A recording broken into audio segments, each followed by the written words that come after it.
Pour assurer une pose optimale de votre revêtement de sol Zip & Go, il est important de laisser le kit dans sa pièce de destination 48 heures avant. L'hygrométrie idéale se situe entre 45 et 65% pour une température entre 12 et 30 degrés.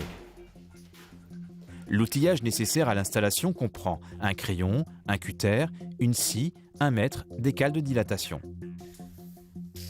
Les dimensions maximales conseillées sont 12 mètres en longueur et 8 mètres en largeur pour un revêtement de 7 à 8 mm et 12 mètres de large pour un revêtement de 12 mm. Il est nécessaire de réaliser un calpinage pour vérifier que la largeur de la dernière rangée soit supérieure à 5 cm.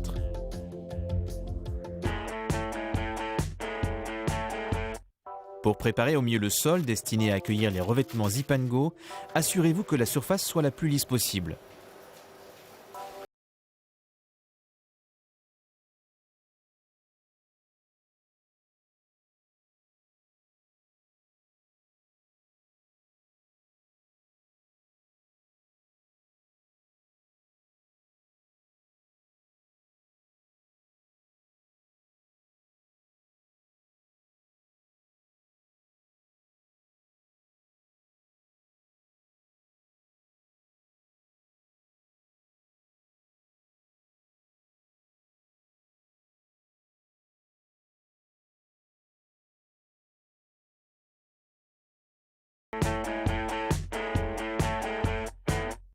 C'est le moment de l'assemblage.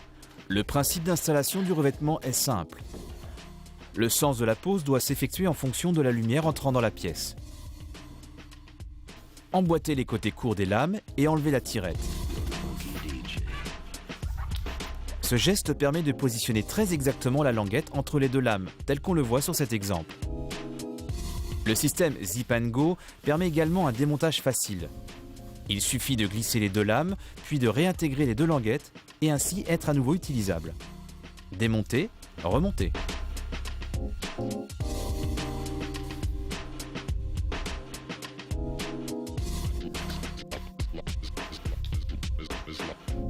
Lorsque vous arrivez au bout de la rangée, mesurez la taille de la découpe à effectuer. Puis, avec une scie, découpez la lame. Il faut alors positionner la découpe et toujours tirer la languette. Il est indispensable de disposer des cales de dilatation en périphérie pour permettre au stratifié de se dilater dans le temps. La deuxième rangée de lames s'emboîte tout aussi facilement.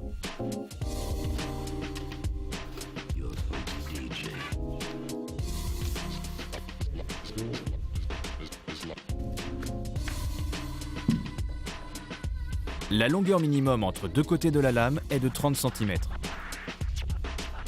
Après avoir posé les deux premières rangées de lames, n'oubliez pas de poser des cales de dilatation.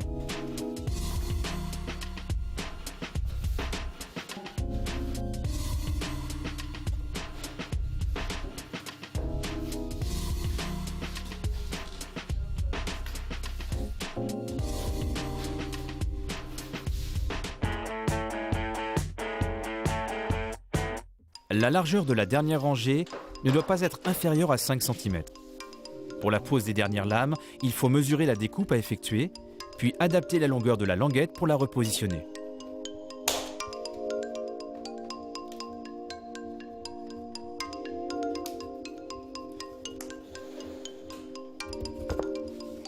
Après avoir emboîté les dernières lames, tirez la languette.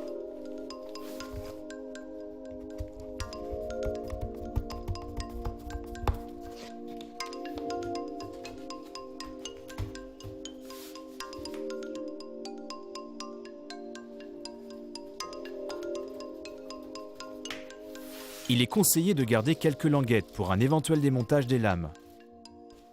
La mise en place de votre revêtement terminée, enlevez les cales de dilatation.